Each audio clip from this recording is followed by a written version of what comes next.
Hey, I'm Bailey. I'm Michael. And I'm David. And welcome back to the Facing the Gates podcast. Last week you heard our interview with Pastor Kenny of Mercy Church. I don't want to get their name wrong because they actually have changed their name a couple times. So I got to get it right. But if you're in the area, just type in Mercy Church and the only one that pops up. Yeah, it's also, for all the interviews, we have links to the churches in the show notes or description, depending on where you are. So you can go check out what they are about. So if this tickles your fancy, just click on it, go on in there and see what it's about. Yeah, so we went to their service today. My grandparents also go to this service, to their church, so we visited with them. Absolute sweethearts. Yeah, they're nice. So it was, if you know anything about Pentecostalism, you know one thing. It is certainly an interesting experience. You can say that. So we, no tongues were spoken in this service, unfortunately. I thought someone was about to. I saw some shaking and some jigging, and I thought some tongues were about to come out. I was watching everybody in the crowd. Yeah.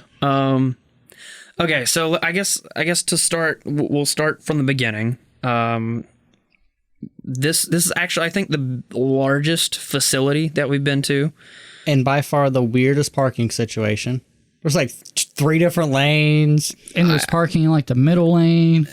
Well, I'm used to that because I've been there a couple times, but I still think Heights is weirder because they have like, it's like a lot of bends, and here's some parking over here, and here's some parking over there. Yeah, but they kind of guide you through it, whereas this one's just like... And it's also kind of behind everything. Yeah. So it was just location. But they've split their service into 2 services because of COVID. So big props. I'm happy to see stuff like that happening. Mm-hmm. So the services are actually smaller than they used to be, because I went like maybe once or twice with my grandma when I was younger. So they did it when I went with her. It was a full house. This time when we went, I would say there's probably 75 to 100 or so people there, roughly. So I think this was the smaller of the services. When we walked up, what were your guys' first thoughts before we went in? I like some of the interior, like when they had wood accents on things, and I like the chandelier, but it felt very... The foyer is like tile. Yeah. It was a polished tile, so it was felt like a mix between a hospital and a high school. Okay, that's fair enough. It also reminded me of the church we used to go to, like, vacation Bible school. Like a Winter Jam and Infuge kind of dealio. Yeah. Due to the size and kind of how it's laid out. And I liked some aspects of it. Some I'm not architecturally. Some I'm not a big fan of. There's a lot of drop ceilings and things like that, which are cost cutting and good acoustics. So I understand that. Yeah, they had... When we walked into the sanctuary, I don't think it's illegal to call it sanctuary here. I think it's fine here. I don't care what anyone thinks. Yeah. So it was very mega church-esque. Yes. It felt more, which a lot of Pentecostal churches nowadays are. Yeah, it felt more so than Heights. Yeah, I would agree. But also Heights, everyone was so kind of packed in, and the atmosphere of it kind of fit that better. If there were more people, I'd be like, we should have just said this one was the mega church. Yeah, so the thing is with the modern contemporary type services where they use like modern music and a band and everything, that has infected the Christian world. And well, I don't want to say infected, but that has affected all of Christianity, because nearly all brands of Protestantism have the more traditional side and the more contemporary side. There is pretty much no church that has gone unaffected by this. And even the Catholic Church has a more kind of contemporary-esque service. Because, I mean, as like when speaking with Pastor Mark, it's what gets people in there. Yeah. And I mean, we could see that with the church last interview with Pastor Trent, where I think me and you definitely are more drawn to the more traditional. Mm-hmm. A lot of people are more affected by the emotions invoked in a more contemporary setting, which that's not what me and you are necessarily looking for in a service, but I do see the appeal of it. Yeah. Even though it's not for me. Yeah.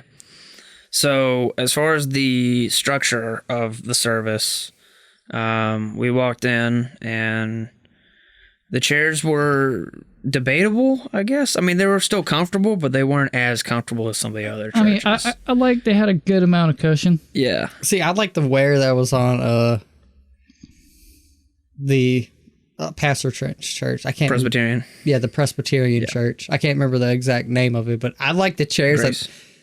The chairs of that one better because like it felt like they had been worn a little bit. It was like sitting at grandma's couch. Yeah, stay tuned for our chair reviews on every church we attend. Oh, there will be chair reviews. Well, I mean, When we go to the Orthodox church, there's no chairs. You stand the whole time. That's fine. At least it's consistent. So anyway, as far as the organization of it, I think when we came in, there was like one song, and then the pastor walked up and gave some announcements, and then there was 3 more songs. He gave a sermon, one more song, and then the altar call, and then closing. And don't forget the calling of the tide. Yeah. Tide. Yeah. So it is. that's just the overview. I guess we'll go through each part and talk about that. So being that they are more of a modern megachurch-esque church, they do use contemporary Christian music. They have live streams, for Christ's sake. Yeah. which I mean, that's a cool thing to do, especially in this day and age where COVID. now even say the hermits, if you can teach them, go to this website, you can watch the sermons, you can stay connected. Yeah. Oh, and one other thing before I forget, on the architecture thing, I was a fan of the ambient lighting. Yes, I love the Yeah. ambient lighting. It was cool, but Like the rest of the room was dimmed, but the wall behind the what's it called, the stage? It's not. Yeah. It's not really stage. It's supposed to be like the altar, whatever. But anyway, Where the band and the preachers at, people. right, that back wall there had nice like purple, blue, pinkish Yeah, the lighting. match- Even the The, cross. Yeah. well, it matched the That's their screens. baptismal up there too. So yeah, the lighting was a flavor win. Lighting was like 10 out of 10. Yeah, I liked the lighting. I thought that was just, I don't know. I'm a fan of like that sleek, like we're gonna color this white wall something that's not white, and it's just you can change the color of it. I thought that was cool. I Yeah, don't you know, give it a just- huge. And if Yeah. and It's why I like having my color changing lights. Yeah. But Last they night, don't change the color of the wall. You just have a strip. well, I mean, I have a strip, ceiling fan, and my little nightlight. Lots of sound panels on the walls. Those are very expensive. Yeah. And they have a lot of them. So I mean, even making them DIY, that's a lot of rock wool and canvas. Because you gotta have a breathable material. yeah, and they had a large the kind of projection speakers that PA systems use. yeah. They had a large JBL set up on center of the ceiling, right, I want to say offset to the projector, or right after the projector. Yeah, but it was pretty much center match. The ceilings were very high. Oh, extremely. I'm a fan of high ceilings though. Yeah, but I'm looking- especially in a church like that. Yeah. That creates a certain atmosphere. That For me, it depends on how it's done. Mm-hmm. Because, like, if it's just a high ceiling, like, cool. I like high ceilings in general. Like But- when I'm walking in like an airport or something that has like really high ceilings. See, I feel bad for the poor sucker that's got to change those light bulbs. Yeah. Because, you know, they go out. Yeah. And if someone like me who's got to climb up on a skinny ladder and, Yeah. like, make peace with Probably got to get a machine to go up that high. make peace with your savior before you get up there, because you might not make it back down. Or maybe they can go change it in from the ceiling. No, those are cans. There's no changing from the ceiling. Rip. All right, so on that service itself, we walked in and they were using that, like we mentioned, they do contemporary Christian music, and it was much different than the contemporary music that they used at Heights. Yeah. Heights. I'm not going to say that this music wasn't theological, because I did hear a little bit of like Psalms and references to Revelation and stuff here and there, but for the most part, it was just A love letter praise to God. Jesus. That's the song. So Insert noun here and sing that you love it. it was the stereotype of Christian music. No offense, that none of us here like. Yeah. Because they will repeat the same line. I lost count after 10 times in the same song. In the words of in the second lady that came up there, and we're going to sing this bridge one more time. I was like, oh, that's a bridge? Thought that was the chorus. Yeah. It's been repeated 100 times. Usually choruses are repeated. Yeah. But the way the songs are structured is there's like 3 parts.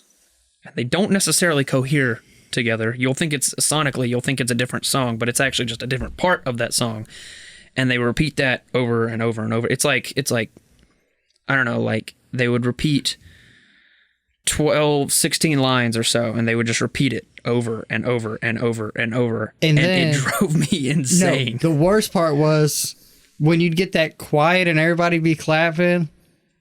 And I'm looking at you like, okay, he's clapping, the song's over, I'm going to clap too. It's like, oh no. And it kept going. The preacher's done talking and the music's starting again.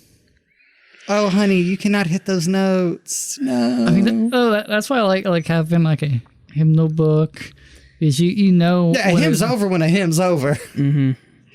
Yeah.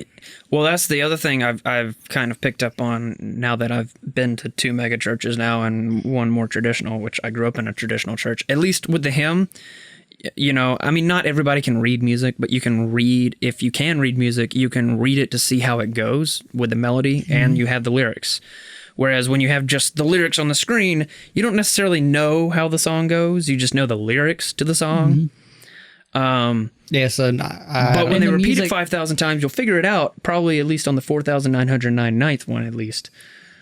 If not, at least on the 5,000. You'll have it before you go. I guarantee. Yeah. If those songs popped up right now, I could sing word for word, including the noodling the one guy was doing. Yeah, though, I mean, the music also kind of zaps time from existence. Oh, really? I know. It makes, like, you don't know if it's a 10-minute song or a 40-minute song. Or a 3-minute song. You're just stuck there. Yeah, But that's kind of a major thing with Christian contemporary in general, because of it being very laid back and letting like the praise take forward. It kind of just goes and keeps going until someone just stops, and then the band's like, okay, I guess we stop now. See, but sometimes after this note, I'll get off this tangent. But sometimes when you let the praise continue, you let the ego continue. Yeah, that's definitely a bigger, broader discussion in the realm of Christianity. Later. Yeah, we should. I mean, we should have had that in our "We're Christians That Fail." Yeah, well, we can get into that because basically, when you have everybody in the congregation singing, and then maybe like 1 or 2 people leading it, that presents something differently than a band on stage facing you performing, because that or just that conveys something different. Or a choir in general, not really. There might be a person leading and make sure everyone's going the right way. So while you may have one preference to one music style or another, what that communicates in a spiritual sense, in a theological sense, is different. It is a performance. Yeah. And we all acknowledged the performances of the people up there, and we're talking about that more than the actual content of the song, because that's what it perpetuates. Yeah, whereas with the hymns, yes, it's being... Which, by the way, I forgot to mention in that episode, Pastor Trent has a really good voice. He does. Yeah. Like, real quick, can we give a small applause? Yeah. But like, he's well-spoken and he's got a good voice, especially for hymns. Yeah, he can reach higher notes and not sound thin. I like Yeah, I and like his just style. reading the sheet music, he was going a little high, a little low. He was doing a little bit of both parts to what suited Yeah. the crowd. But that's being led by a leader. That's a little bit different than having just a person performing on Performing. stage with everyone else in the background. Yeah. It connotates that here's how it's supposed to go. Here's how we're doing it. instead of connotating the self. Yeah. And it's like, And I think that's a fair objection to have against contemporary services, is that it does promote ego and pride yeah, that, and even if it's not intended to, the mega church I went to for a few years ago, they made sure to make a disclaimer when they were up there. They're like, this is not about us. This is about God. We're not here to worship us. We're here to worship God. But the unfortunate byproduct of the fact of the matter is you put people on a stage and it looks like a performance. You put them on a pedestal. Yeah. Mm-hmm. And Metaphorical pedestal. yeah, people. and that's it compares to when you go to a concert and see your favorite artist on stage. That's the comparison. Yeah. And yes, it can draw more people in, but if you draw people in and they're drawn in for the wrong things, are they really getting the message? yeah. And it also somewhat goes counterintuitive to why the instrument accompaniment is how it is with Christian contemporary, because that's why they don't really have solos or really cool little fills and stuff, because they want it to be about the praise instead of a performance. Yeah. And as I Which we said, talked about that with Heights. Yeah. And as I said, if you want to hear someone from the outside looking inward to it, Adam Neely, fantastic about it. Picked up a few things himself and made a beautiful track. Yeah. So, I mean, I think there was something I was going to say about the music. Well, the accompaniment was a little bit different instead of... And the style of it was Yeah. still technically contemporary Christian music, but the style of it was more- much different. Yeah, more piano and vocal heavy. Yes, there was a drummer. I think there was a bassist and there might have been a guitar, but I didn't hear any guitar. Yeah, it was mostly vocals and drums And piano. pianists. and a little piano. Yeah, that was what I was going to say. Is Which, I mean, I do like piano because, I mean, it's relative of an organ and it can fit in that aspect as a string section. and this is just my opinion, but I think when people go to church, it shouldn't be like anything else. Yeah. I don't think so. I mean, if I could go to, for example, I don't know, if I want to go see a band perform, I can go listen to that band and I can enjoy that for what it is because they make music. That's what they do. And that's their thing. Whereas when I go to church and they play similar music, but a lot more tamed down and a lot less interesting. I'm just thinking of all the good music I could be listening to. Well, the more, I guess, secular, if you want to call it that, genres of music that you might hear on the radio or on Spotify or wherever you listen to music,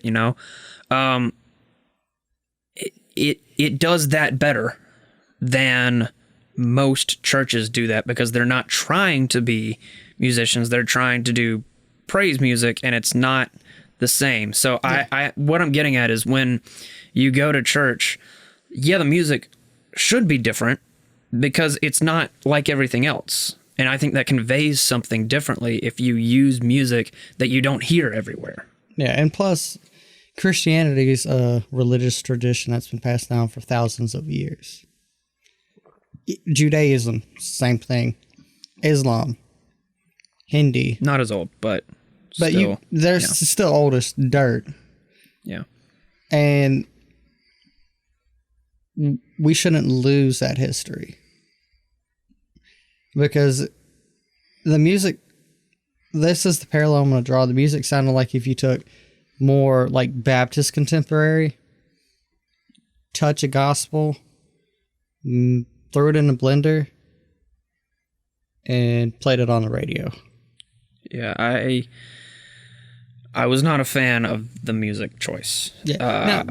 There's nothing. That's not to say that there's anything wrong with it for people that do like it. Yeah. That's fine. The singers were adequate. The instrumentation was adequate. It did what it was supposed to do for the people that go there, you know. So anyway, that was the music. We've talked about the music enough, I think. You know, is there anything else we got to talk about with the music, or can we move on? Pastor went up with announcements. Mm-hmm. You can talk about the offering thing if you want. Yeah. We got 2 big old boxes. You know what that means? What does that mean, everybody? Tell me what it means. It's a box that you put money in. It means Why is it big, though? So yeah, why is it big? Money. You can put more in it.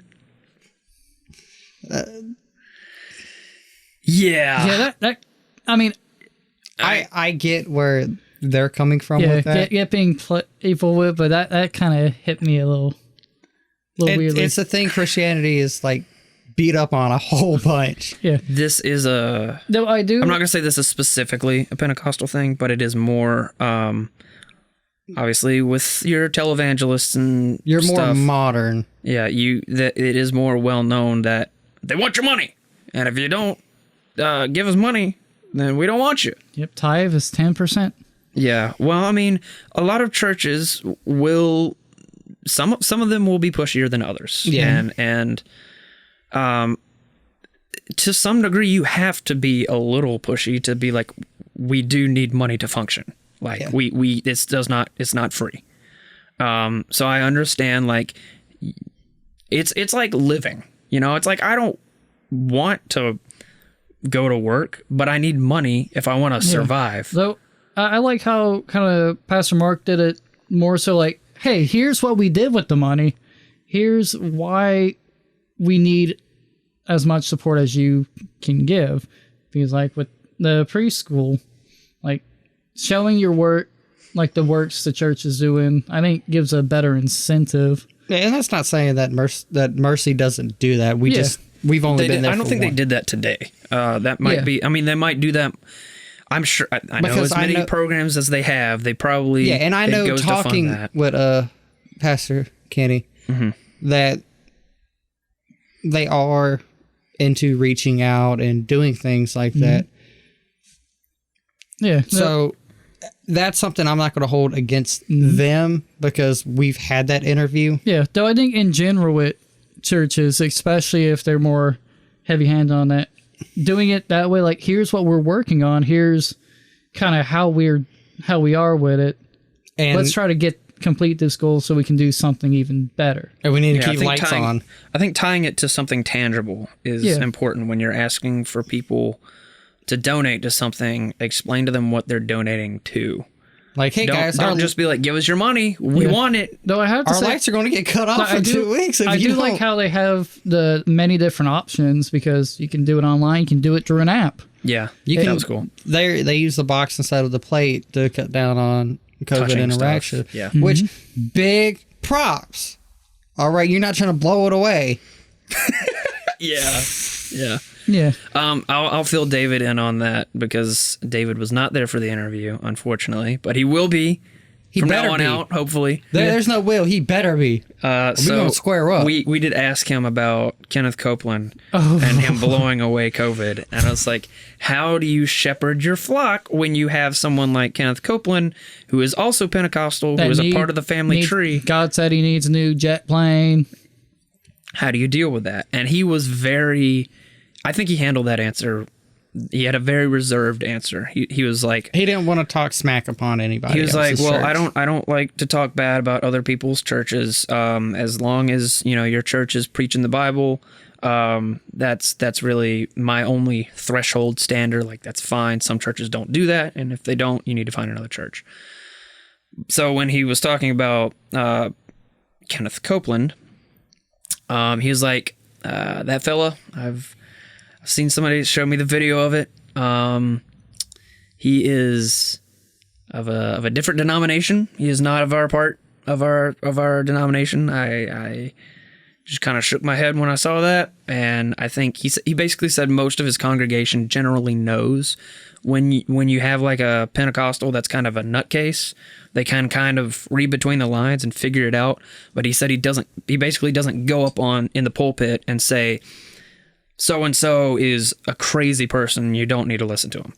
He said he'll do it like on a one-on-one basis if someone asks that question, and he will talk with them one-on-one, but he doesn't like to publicize or make drama out of that. Because I mean, drama will just lead people to looking it up, and some people might find out some whack job and stick to them instead of. So I was a little disappointed he didn't go off on him a little bit more, but I respected his approach. Quick question. Okay. Was there anything you disagreed with in the interview? In the interview? I'm honestly, I'm gonna have to go back and listen to it because I don't remember every little thing because it was a couple days ago when we interviewed him. But I think when we asked him about speaking in tongues, where does that come from? I know it came from Acts. I knew of that story. But he's like, those guys that spoke in tongues, they were Pentecostals. That's all I know.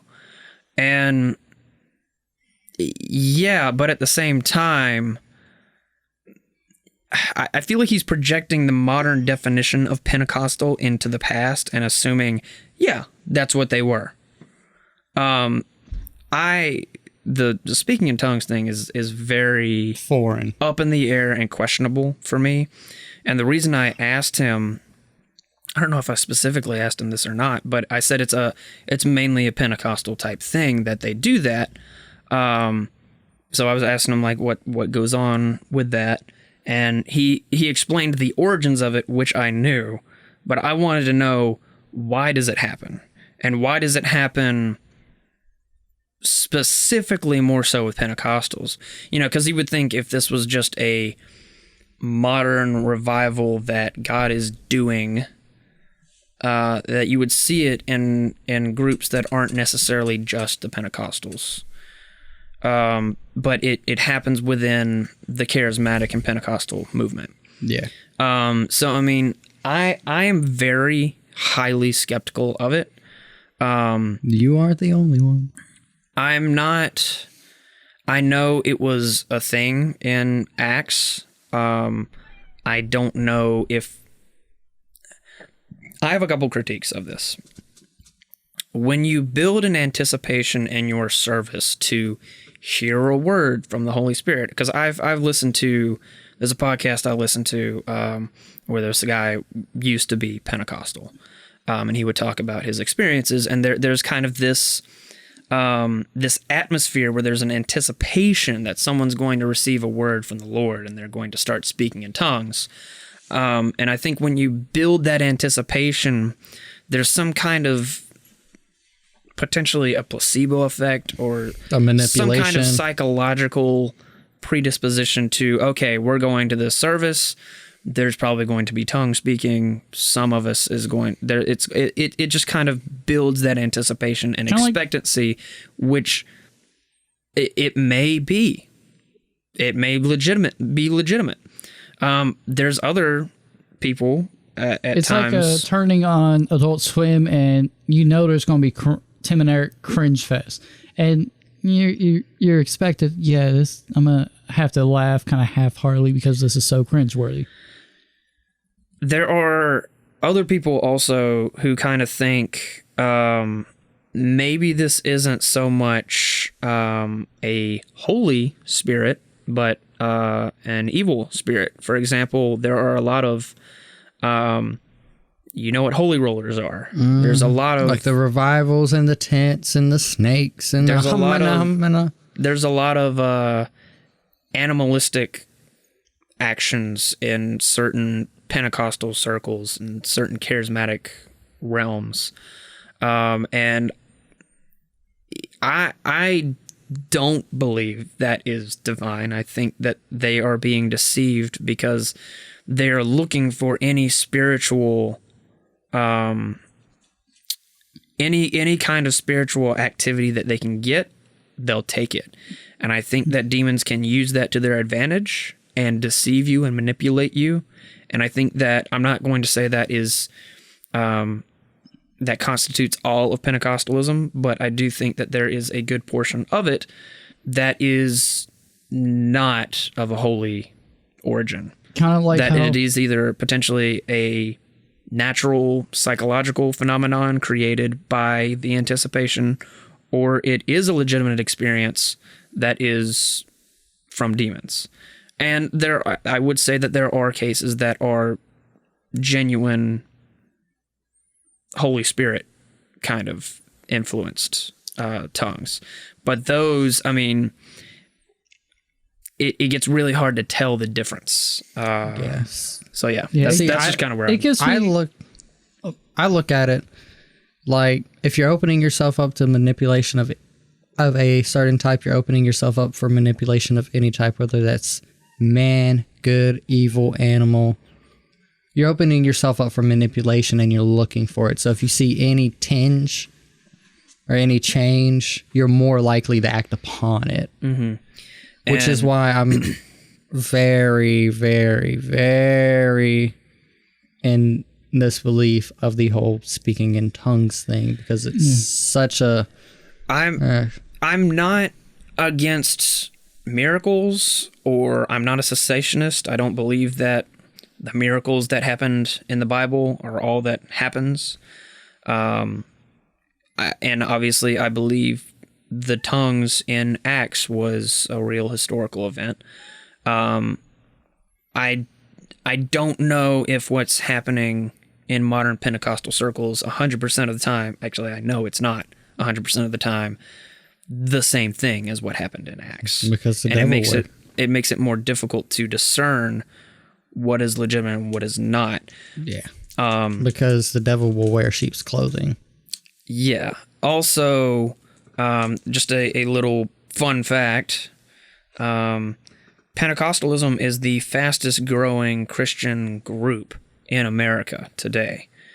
And I think given our culture and our society, that's not surprising. Yeah, and our vast splitting, tying our ideological and political beliefs together, and our emotional responses to things really shows in the largest growing church.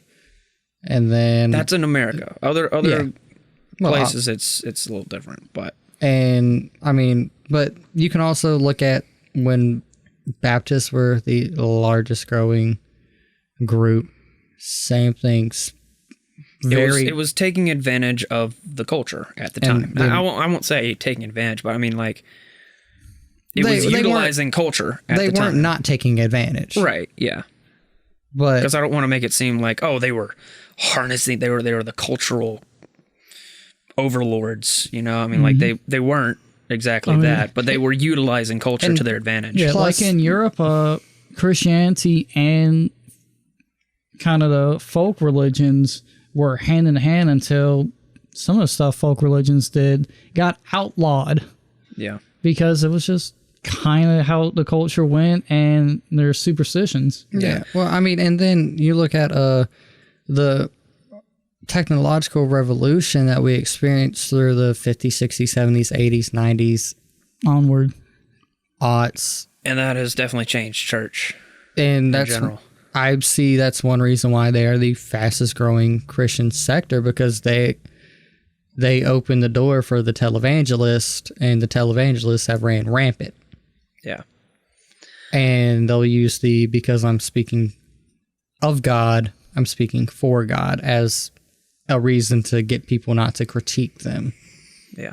Which that's not what's happening in the church we went to necessarily. That's just an overview that I'm giving of our nation. The problem with Pentecostalism is it gets lumped in with those people. So when you go to a Pentecostal church, maybe it's a good, legitimate church that's just a little different.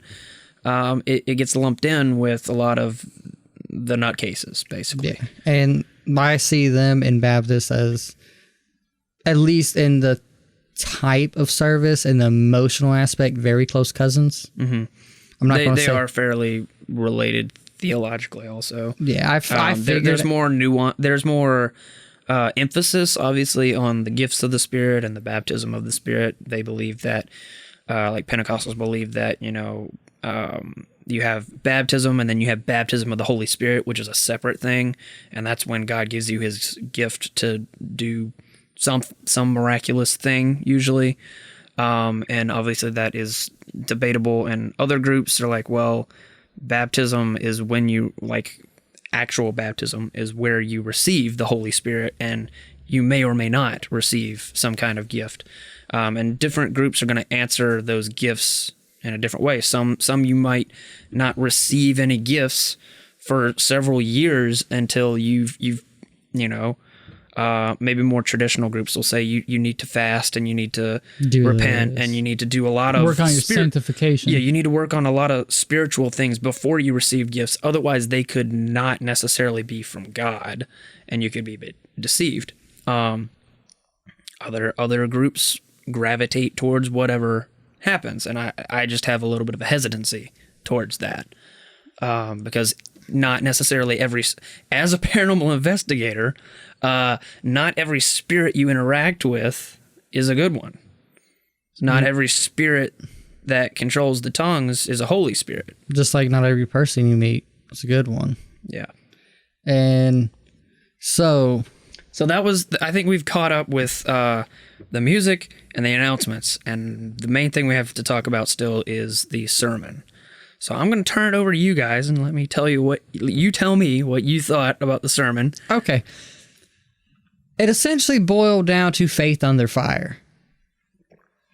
And that you either are with God or with the devil, which I don't necessarily agree with. The right-hand path Or the left-hand path. or the left-hand path. But we do make it a little bit too binary. Just in general.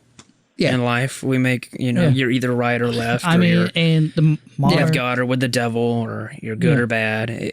We do, in our culture, try and simplify things a little bit too it's much. easier to have a dualist idea. I mean, It involves less thinking. yeah. I mean, heck, my daddy thought this way, so I'm going to think this way. Even modern occultists, the Hermetic movement, the Gnosticism movement, the right-hand path and the left-hand path. Right hand's very kind of contemporary, more traditional rules and regulations, and then you just go straight to chaos with the left-hand path. Yeah, and that's... Which is kind of how everyone views it.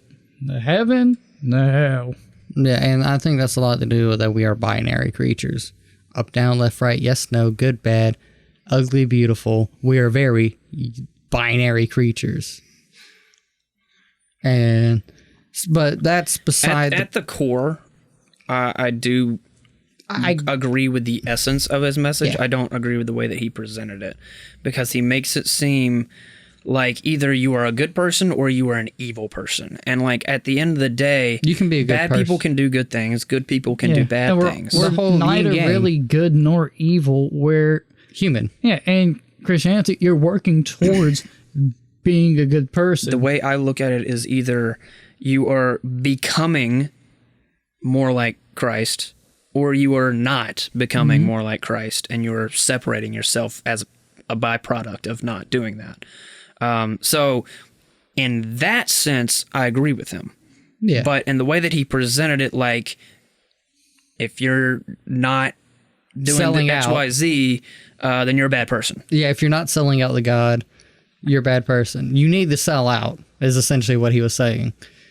And I think the verbiage there was very rough. What he was referencing and selling out is like, you need to be all in, basically. You need to sell out your earthly self. Yeah. But what did you think on the structure of the sermon? So I think it was 2 Kings that he was preaching from. He preached from either 1 Kings or 2 Kings. He bounced a couple of, one or two others The out. basis was 5 verses in either 1st or 2 Kings. I'm not sure. But he kind of... It was much more like heights in terms of... I I think the structure. Well, even Heights read more than he did. This is definitely the shortest reading, I think, of the churches we've been to. He read 5 verses and expounded upon those verses and didn't really even go into the context of them and explain them or anything. He just kind of utilized that, and then he bounced around a lot of mostly Old Testament stories and then a couple New Testament stories to kind of string along a narrative that he had in Loosely commentary. string along. Yeah. So for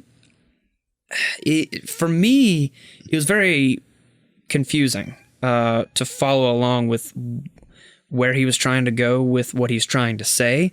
Yeah, and especially It's like he was. I don't want to be pejorative, but it's like he was speaking a different language. It's like if you go to that church and you understand him and you understand Pentecostals, you'll probably follow right along.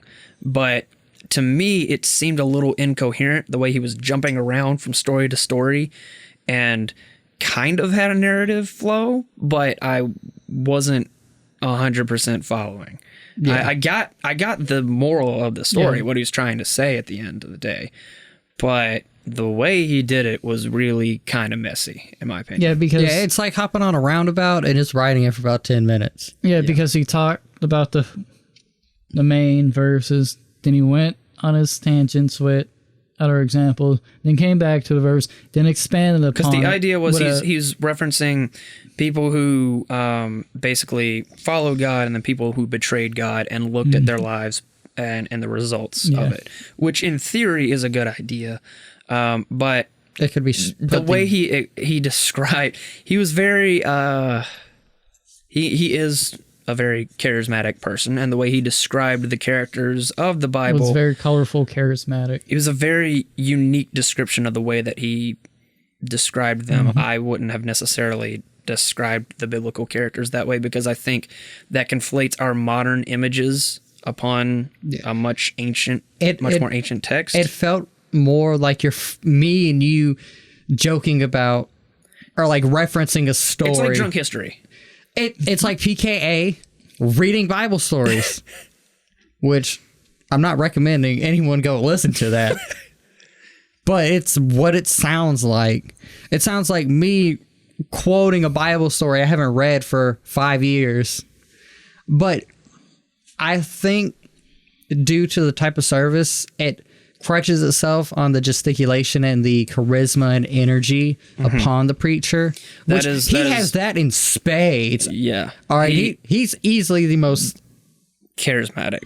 Charismatic's probably the best word. Energetic. Yeah. In his because charisma right now, Pastor Mark and him are like kind of neck and neck. Yeah. Because they're very charismatic, energetic people. I think Pastor Kenny took the cake. He was like, because he was like Mark on Red Bull and like 2 5-hour energies. And we were talking about how the music is kind of like a performance and doesn't seem as much as worship, at least on the surface. I feel kind of the same about him. His message, it was like a show. It was a performance. Yeah. And you were going to see some theatrics, and if it resonated with you, great. But I don't think for us it did. Yeah, I'm looking for philosophical and theological answers. I already have a decent idea of this earthly shit. Yeah. That's at least in my spiritual journey what I'm looking for. And I don't want to speak for you, but I feel like you're probably in a similar boat. You're not looking for emotional responses. You're looking for logical, theological, and psychological answers that answer questions you have in your faith. Right.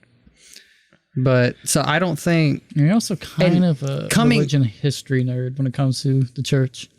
Yeah, and I kind of knew coming into this that this probably wasn't going to be for me, but I will say I'm glad I've had the experience, and I'm glad we're able to sit down and talk with these people. Yeah, and kind of open the doors to see what other people see in this, because I see how this is a very moving performance. Yeah. It's just not moving towards me. Yeah, I think the bottom line, I think the main objection we have is that it is so emotional that it can be almost manipulative of your emotions. And while emotions do play a part in your faith, they shouldn't be the only part of it. And that was my biggest objection with the church I grew up in, was that it was too emotional. And the church I went to was nothing like this church. It was far more conservative in that it was not as emotional in that sense.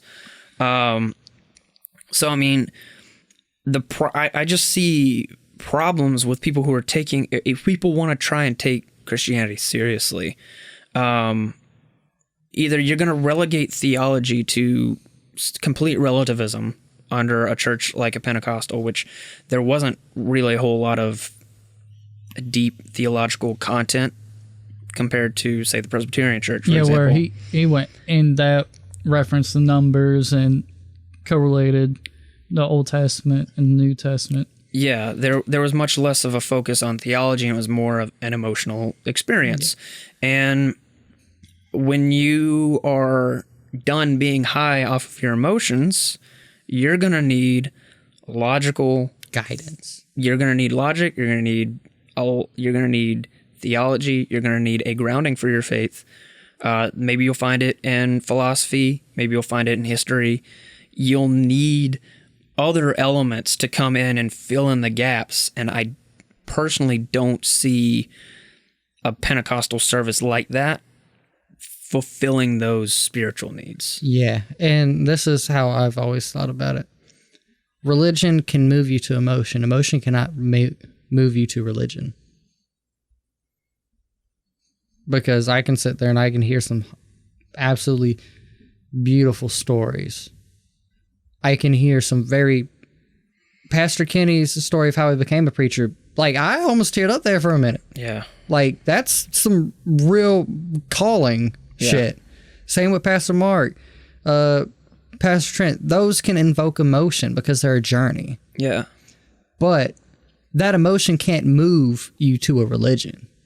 If you don't have the foundation and understanding of what the religion is, do you really know what the heck you're talking about? Yeah. Mm-hmm. And I think the emotional movement is part of the reason we have so many, what's the word we use? Nominal Christians. Yeah. Because they feel that invocation in their heart of that emotion. Yeah. They might not feel a spirit within them or feel like this is something brought down by God. The emotions are a very human construct. Yeah. Yeah. Because we talk about an omnipresent love and vengeance and things like that, but unless we've experienced that, it's all relative to human emotions. Yeah. Yeah, it kind of reminds me of like some people in high school will become like born again Christians as like a little phase and then drop off the face of earth. It's like, where did your religion get? Yeah. Like, was it for real? Was it not? Yeah. Was it you were just feeling some type of way? And it muddies the water. Yeah. And it's things into like that. The legitimacy of religion in general. And it's things like that, even though I don't agree or believe in Calvinist theology, I can see how that could work out when I see these emotional movements, even though I don't purchase into them. Mm-hmm. I don't subscribe to them. Yeah. Well, we've got a lot of other different groups ahead. Which and I feel like this will easily be the highest emotion and energy one, probably. Yeah, I think so too. But again, I want to preface this. This is nothing against anybody out there. The people I were appreciate very nice. the service. Everyone was very welcome. nice, very welcoming.